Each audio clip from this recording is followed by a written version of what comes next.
काँग्रेसच्या ज्येष्ठ कार्यकर्त्याला भाजप पदाधिकाऱ्यांनी साडी नेसवली आणि व्हिडिओ व्हायरल केलाय।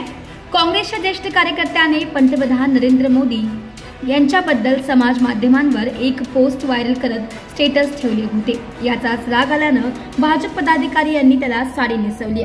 भाजप पदाधिकारी पोलीस स्थानकात दाखल झाले आणि त्यांनी पोलिसांना या संदर्भात पत्र दिले आहे। पोलिसांकडून या घटनेविरोधात तपास सुरू आहे। याबद्दल नंदू परब आणि संदीप माळी यांनी आमच्याशी संवाद साधलाय।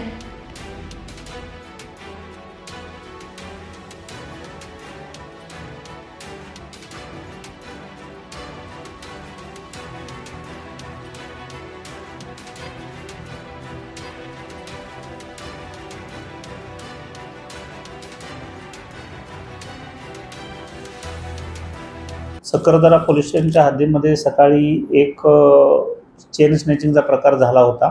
त्या अनुषंगानं क्राईम ब्रँचचं जे सोनसाखळी विरोधी पथक आहे त्यानं तपास सुरू केला होता। तपास सुरू केल्यानंतर त्यामध्ये बरेच गोपनीय माहिती काढून आणि अन्य तांत्रिक पद्धतीने तपास करून यामधील गुन्हा हा निष्पन्न झालेला आहे।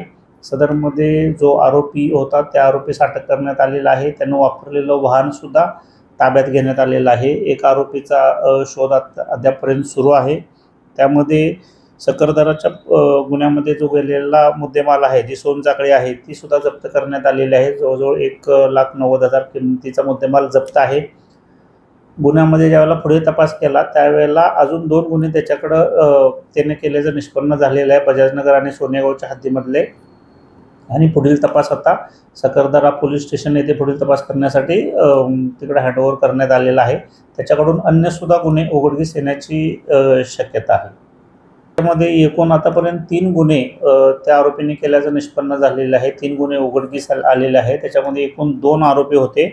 तर त्याच्यात टिपू सुलतान अशफाक शेख हा जो आरोपी आहे, या आरोपीस आता सध्या कळपण्याचा राहणार आहे, त्याला ताब्यात घेतलेला आहे आणि बाकीच्या आरोपींचा पण शोध सुरू आहे।